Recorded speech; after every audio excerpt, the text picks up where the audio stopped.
All right, we're rocking and rolling. We are on like Donkey Kong. So what we're gonna do is, if you guys can mute, and then if you guys have questions, either shoot us a text or raise your hand in the chat, and then we can get you off of mute, so we can talk through stuff. But one of the things, so what we wanted to talk about was the biggest thing that oh, we need an interesting fact. Who's got an interesting fact? I do. Welcome to Coaches Coaching, Interesting Fact, episode number 1.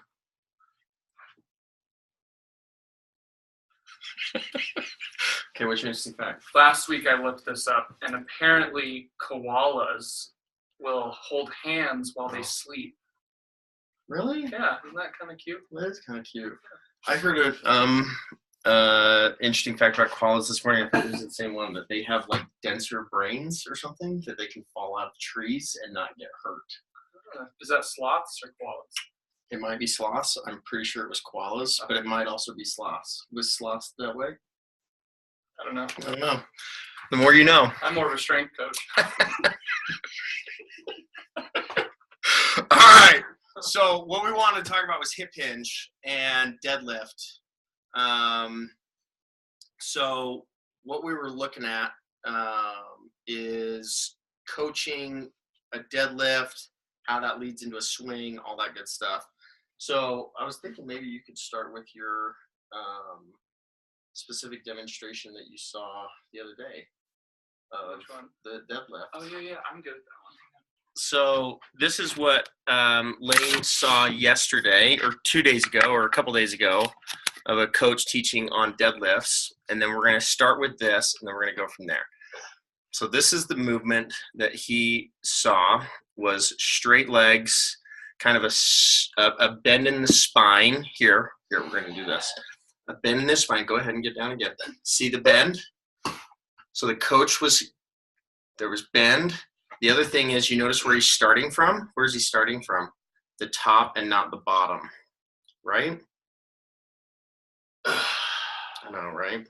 So this is what we're seeing a lot of. I've seen this quite a bit in clubs, is guys starting from the top on deadlifts, and then not working on straight back, all that type of stuff, right?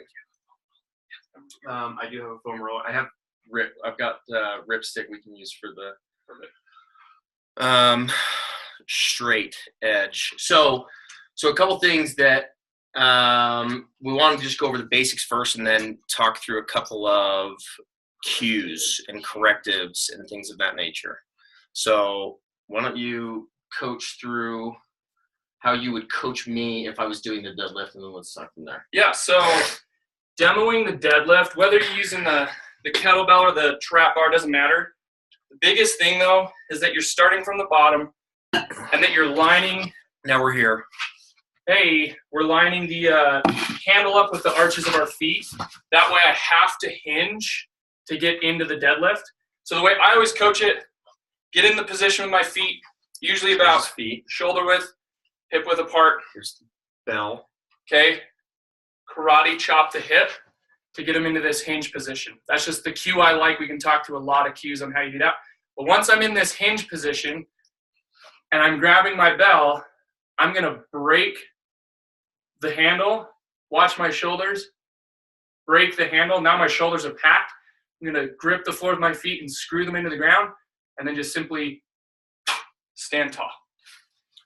And then I'm going to return the bell to the exact same starting position.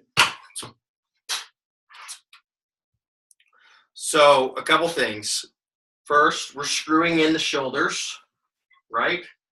Back is straight, and then the lineup of, so show them from the lineup. So if you're looking at them from the side, you can see when most people set up, where they most likely put it. There you go. They're going to set up there. And why is that not good? Well, now look at the fulcrum point now changed. So if you can see in the camera here, my center is lined up with the bell. My center's way back here, the bell's here. It's got to hinge from somewhere, tends to be the low back. And then even just sitting here, my low back's tightening up. And then I'll try and lift and return to here. And then we wonder why deadlifts hurt people's backs. There you go. So, okay, so the setup is key, right? Biggest thing, setting up from the ground. Heels are in line with the bar, rocking the hips back. He talked about karate chopping the hips straight back, and then you're gripping that handle, right? It's the same thing as when you're thinking push-ups, right? If I'm teaching somebody push-ups, I'm thinking screw the hands into the ground. Same concept, right? I'm screwing my hands into the belt. That's going to get those shoulders to lock down, pack down the shoulders, and then lifting from there, right? And we're going to talk kind of different cues and stuff like that. But before we do, questions, concerns, or things you guys have seen as far as setup, besides what he said. Any other things? Coach is coaching. Coach is coaching. Quick question. Yeah. So where the knees and the hips are based on the idea that a deadlift is a hip hinge movement, not a knee dominant movement. I sometimes see that other coaches almost getting into a kettlebell squat between the legs because their butt's down too low. Oh, because they're almost from that position. Chest is staying high. They're doing this. Yes. Yeah. So how would you coach out of that? That's a great – we talked about this last week on our practice run. I really try and emphasize with my client, Sean, when I go to demo this, guys, this is a squat. This is a hinge. Hinge, squat. So they get, sometimes just seeing that visual of, oh, wow, he's really pushing his hips back. And I'm not talking here. My knees are still bent, but I'm not all the way into that max knee flexion. So well, and the other thing that helps me. So one thing he brought up when we talked about it was, like he said, the demonstrating the difference between a squat and a hinge, right? And then hopefully from that they kind of go, okay, that's the difference, right? The other thing is if you're giving them like a couple cues I'll use is where are your numbers, right? If I'm an athlete and I've got numbers on my chest, where are my numbers at the bottom of the movement, right? If I'm doing a squat, you're going to see my numbers, right? If I'm here, you can see my numbers. If I had numbers here, if I'm doing a hinge, right, you're not going to see my numbers, okay? So once again, hinge, you're not going to see the numbers. If he's looking at me from the front, squat, you will see the numbers, right? And so that's what you want. That's one way. Another one is using tactile cues. So if I was coaching Layne, I could, and get in that position again. So if I was coaching him and I could put him up against a wall and have him touch his butt to that wall or that stick, right? If he's going into a squat, he's not going to be able to get his hips back far enough to be able to hit that stick. So you got to reach those So hips. you've got to reach the hips back, right? One quick thing I'll mention, guys, on the placement. I love this little drill, and it's so simple. I was doing some deadlifts. And Jason, I got you, dude. With my wife's workout the other day, and she was doing that where she was placing the bell way in front of her, right? All I did was take again, this is a good example of using an external cue. Makes your job easy as a coach. I put a small foam roller in front of the bell, got her in the right position, and now I said just pick it up and put it down right where you got it from. Now she was getting her hips back because there was something in the way of her putting in front. So that can be a nice little block technique to get them returning the bell in that straight line. So can you guys hear me? Yep. Okay, so my question is just how much forward knee is appropriate. So Layne, a few of the times when you just demonstrated, I would probably correct that and not have my client's knee move forward. Because as they get fatigued, if they're used to having their knee come forward, it turns more and more into either a squat or shoulders dropping. I try to keep my client's shins almost perpendicular to the ground. Am I overdoing it? No, I agree with you. I mean, I agree with you. I would put more of the emphasis on right, like that. Just because that's an easier thing for me to be able to get them used to. But yeah, I mean, you're not wrong. I mean, there's definitely a lot of truth to what you're saying. And I guess for me, that comes from the fact that, you know, I have players that I have to coach into a bar. Your players, so there's going to be what? So I'm just used to having to coach players into using a straight bar.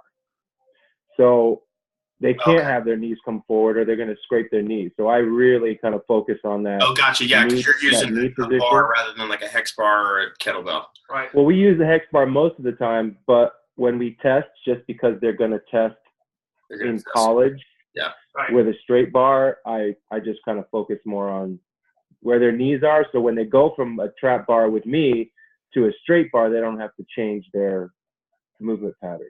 Yeah, totally fine. Okay. Yeah. You know, and I'll just point out so I've demoed it with the kettlebell first, and that breaking of the bar. Even with a hex bar, I want to have that same. So I've got hex bar here. I'm still going to break the bar so that I can get my shoulders packed. Okay, because what I see all the time, as soon as we get clients with some decent amount of weight on here, and they're just gripping it loosely, they'll pull, and then you see that thoracic spine collapse. So that's why I love that cue. Yeah. Because that external rotation at the shoulders is so key for them to pack their shoulders tight and maintain that integrity in their T-spine. Yeah. The other thing that I noticed that you know, some obviously different people need different cues, but a lot of people screw their hip hinge up because they look down at the kettlebell, and as soon as they start moving, they're reaching their upper body towards the bell, and that's what throws their back out of position. Do you know what I said? You know what I mean? Say that again. So you're saying where their eyes are at. When they're so you're standing. So say you're standing straight up. They look down at the bell, and the first thing that they're doing is they're reaching down towards the bell, so their shoulders pull forward. Oh, right. Yeah. Right. So it's like they've screwed it up from the beginning, because before they're even moving their hip, they've already taken their upper body posture out of whack. Yeah. Yeah, your spine's gonna follow your head. Well, and that's where, no, I agree with you. The spine's gonna follow the head, right? But that's where once you get them in position, you lock them in, right? Before they come out of it, they've got to be in that position before they come out of it.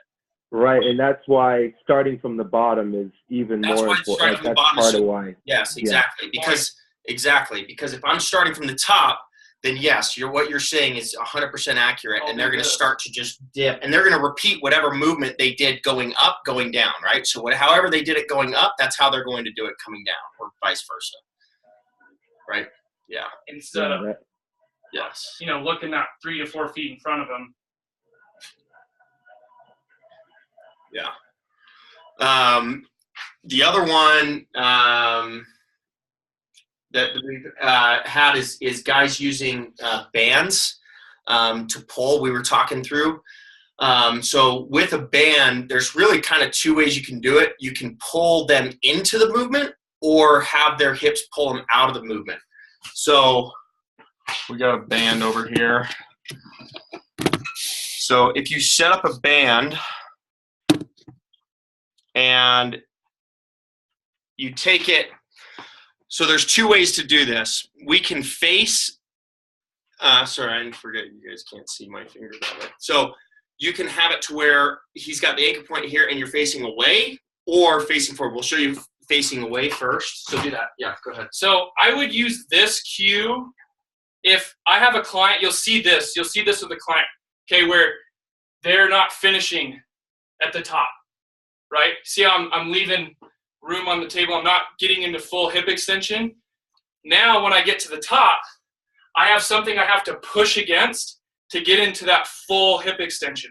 So this is a great physical cue, kinesthetic cue, to where I'm standing tall. I feel that resistance. I push against the resistance, and I finish my deadlift. Now, as a teaching tool for someone who needs feedback, they don't know how to lead with their hip. Now the band is resisting my hinge, So you can just tell them, look, line it up and push your butt against the band. And now I've got feedback teaching me how to hinge. Okay, so one thing on this. So you saw what he did again, so go back and face that way. So, well, like he was saying, right, if I'm here, it's pulling him back. So he's now having to force that throw, right? This is really good, especially when you're getting ready to get into kettlebell swings. Yeah. Right? You're going from deadlift, which we'll talk about in a second, but you're going from deadlift to kettlebell swings. This is a great one to get them to drive those hips forward and finish the movement, right?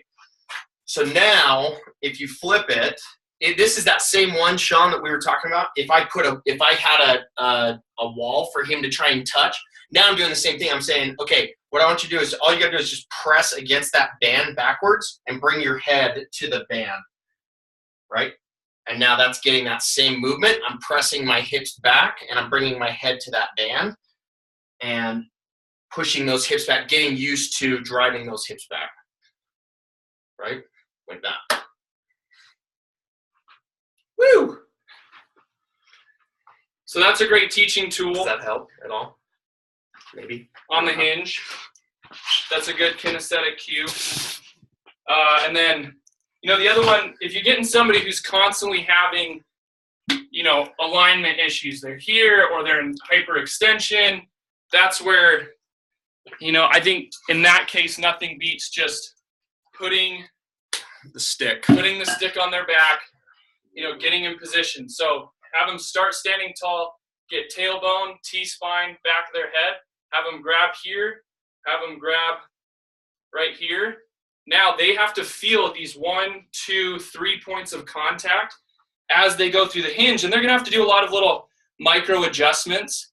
They might go through and they'll feel it. I was doing this the other day in a team training class for a second, and the rib trainer kept popping off the back. So she was really high in her hinge. She wasn't having soft knees, but it showed her that, yeah, she was doing this, and she was rounding her back. Well, that shows you that right away. It accentuates what's happening and really helps you see, are we maintaining these lines that we need to as they hinge? So that's one of the best teaching tools, both for you as a coach, but also for the client to get that actual physical feedback from the stick.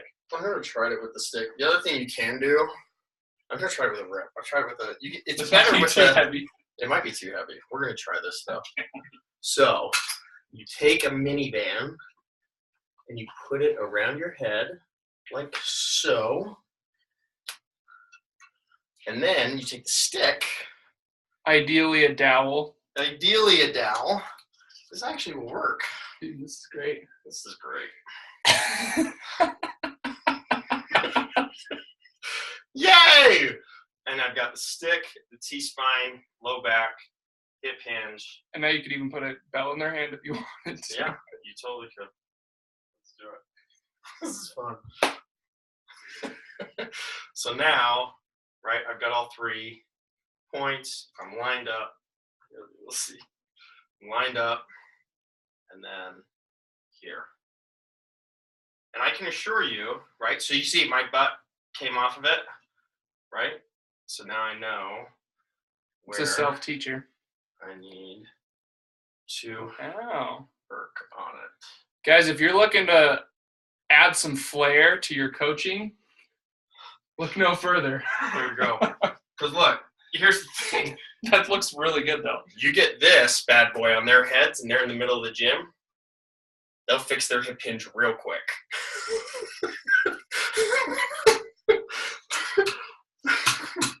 Not all cues are created equal. Yep. Any other? Let's talk through really quick. One quick point on before we go into progressions and talking through kettlebell swings and those types of progressions. Let's talk a little bit about the client you get where you go to quick test their toe touch, right? Everything we just did is assuming that they can toe touch, right? We didn't start with that. That's what we should have started with. Now we're going to go back there. Now we're going to go back. So, if you get that guy, just a really quick note, and they're here, okay, and you test, and they're there, you still have to give them fitness, okay? they're coming to you to improve their fitness goals. So your hip hinge with them may be that dowel hinge. It may be a hip lift on the floor, but they also need to, so if you notice, it'll say toe touch correctives on the sheet, on the regression progression sheet, and goblet squat. We can do both goals simultaneously. So, okay, quick do one round of your toe touch progressions, walking through those, squeezing a pad between your knees, getting each set, and then finish with a goblet squat so they get fitness. Okay, so I just think that's a really important point. Sometimes when we see these mobility concerns and we get really hyper-focused as a coach, we forget to still give them a great workout. And in our heads, like, oh yeah, we're fixing all these problems they have. And in their mind, they're like, I just wanted a good workout today, right? So make sure when you're assessing that, you're able to give them both those wants and needs. Yeah. So, yeah, we're doing good. Coaches coaching. Round 1, we're doing great. Thank you. Okay, so a couple things real quick. So we talked about starting from the bottom. Talked about putting where we put the bell placement, right? Putting it between the heels. Talked about gripping the bell and rotating those hands, locking it in, right? We talked about some correctives as far as pulling the hips back, using the foam roller, where to place it, using the wall to get their butt back, using the band to pull them back into it or pull them out of it. One more I'll show you really quick that Dan taught us all in the HKC, right? If you got that client who really struggles with the shoulder packing, those of you who've taken HKC, remember this guy, now their shoulders have to be packed, and you can teach them the hinge from this position.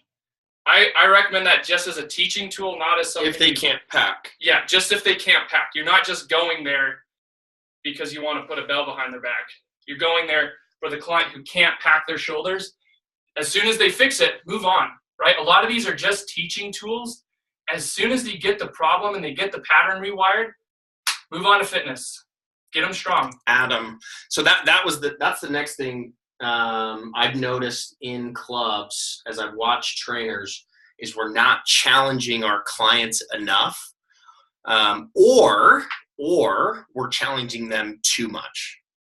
We're not finding the sweet spot. And part of that is basically what you're looking at is you start with the lowest regression and they master the movement. And once they master the movement, they earn the right to go to the next one, right? Until they do that, you don't add on, right? With that said, though, once you start adding on, then add on, right? Get them stronger, right? And that's where I think some of the training gets a little bit messed up is that we think, oh, we're doing the same thing over and over again. Well, you should get better every time you walk in, right? So, let's say Layne comes in day 1 and he can't touch his toes. We're working toe touch progression. We're working goblet squat, right? And we're working that until he can touch his toes. And I'm not moving past that. It might take a week. It might take 5 weeks, right? But I'm not moving past that toe touch until he can do that. But then once he does that, then I'm loading him up, right? And now we're going, okay, you're you weigh 180 pounds, whatever it is. What do you weigh? Right. Good guess. Great, thanks. About 180, right? Well, a man that's 180 pounds that has the movement pattern down should be able to deadlift a hell of a lot more than a 50-pound kettlebell. Think about these guys going on the leg pressing 300-400 pounds, and then they come to our group and we won't let them deadlift over a 50. Yeah, maybe the pattern's not good, but their legs are strong. Fix the pattern and then let them deadlift something heavy. I have 4 or 5 girls in my evening group who are all deadlifting 135 to 175. It took me, several months to load up to that, but their pattern is great, and it's just build capacity. Yes. I'm either increasing the reps or I'm increasing the weight, and they're just doing awesome things. And then even through that loading pattern, through loading, you're going to continue to correct stuff, right? There's still going to be correction. So just because maybe we fixed the toe touch progression and he's going through it and we've loaded him up, but now after 2 weeks, he's not packing his shoulders the way he needs to, whatever, right? We've got to fix that problem, and continue to fix it as we go through the training. And if we have to take a step back, then take a step back, right? But make sure we're pushing, you look at it and you go, okay, my goal as a trainer is if I'm trying to get someone from A to B, I need to get them and push them to that level to get to B, right? But if I'm not pushing them and I'm not driving them and I'm not adding load and I'm not correcting things and I'm not constantly looking at every single time you look at a client, you should look at them and go, okay, is their movement perfect? If it's not, I've got to fix it right now, right? And that's the biggest thing. When you fix the small little, when you fix the shoulder packing, when you fix the, the hip hinging using a pump, whatever it is, when you fix those things, you're not going to have to continue to do this, right? You can always tell a good trainer by how well their clients move, right? If you can take 10 of their clients and take them out on the turf, have them skip, have them deadlift, have them push up, and they've been working with you for 6 months and they still look like shit, that's on you as a trainer, right? You've got to make sure that we're constantly fixing, constantly coaching, constantly fixing, constantly coaching. I'm getting off on a little bit of a rant here. I liked it. Sorry. So I have a question about the toe touch. Wait, somebody's asking a question. What? I have a question about the toe touch. When you guys have someone doing toe touches as their corrective, how much are you really teaching a hip hinge there, or just really getting their hamstring length better? Like, are you guys having their hips go back and trying to get into basically do a deadlift, or are they just trying to keep their back straight and touch their toes, I guess, my question. It's two things. First of all, toe touches show that you have the basic mobility requirements to perform the movement. So even though this is not a great hinge, that shows that I've got enough movement in the chain to perform the movement. But right, so that's what I'm asking. That's all we're really focused on at that point. He can get to the bell. That's what you're concerned with. Can they get to the bell, basically? But then second, on that toes elevated portion of the toe touch progression, as my feet are up and my weight's back in my heels, I'm cueing them to reach back, and that is part of a hinge, right? So they're learning how to weight shift, right? It's not a perfect hinge, but they're learning how to weight shift, squeeze the pad, get their core engaged, and I'm resetting those bad patterns and firing patterns. And yeah, it's really as simple as weight shift and getting the mobility required. And that's why it's just a corrective. It's not something you're going to do as an exercise. You're not going to ever add load to that. They need that basic mobility requirements and then move on. Give them their mobility. And then, one thing that I always thought was really interesting that Greg Cook said was, give them movement for free, exploit them for capacity. Basically, they should come to you. You should give them movement. You should teach them how to move. And you should do that out of the goodness of your heart, right? But then where you're making your money as a trainer is then taking them from A to B. Does that answer your question? Totally. What other questions do people have?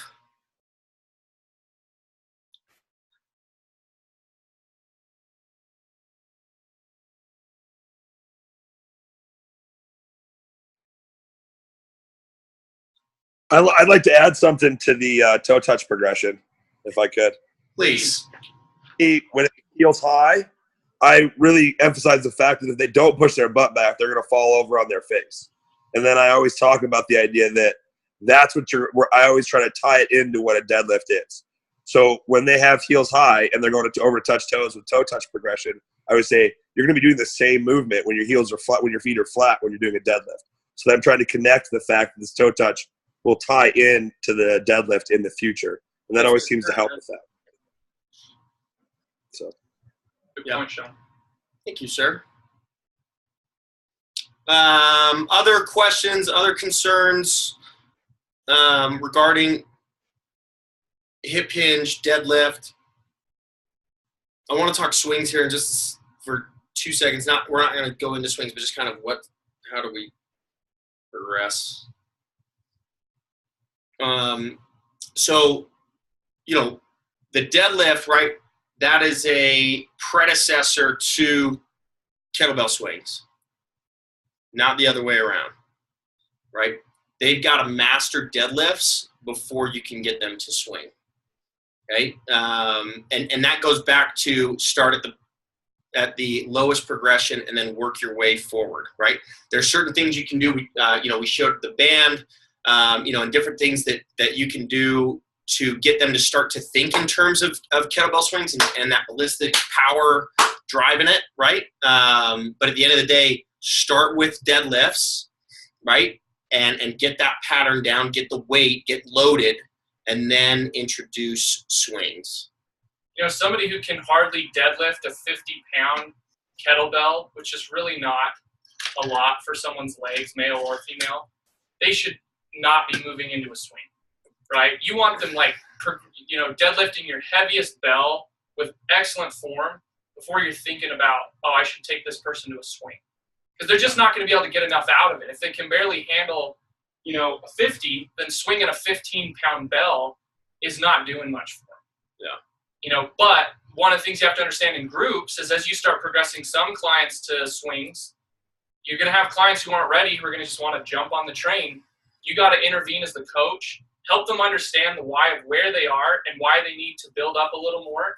Otherwise, the swing can either be one of the best movements you could ever have your client do. I mean, swings are literally a bread and butter for me, or you're just asking for pain. So you got to balance that. And it can be a little tricky, especially in the group setting, but that's where you got to take control of that situation. Any other questions, guys? We try to keep it to 30 minutes, but we can keep going. I mean, we're having fun. We can really dig into the swing on another day, and because the swing has all of its own correctives and cues and things. But if you do have a specific question, fire away.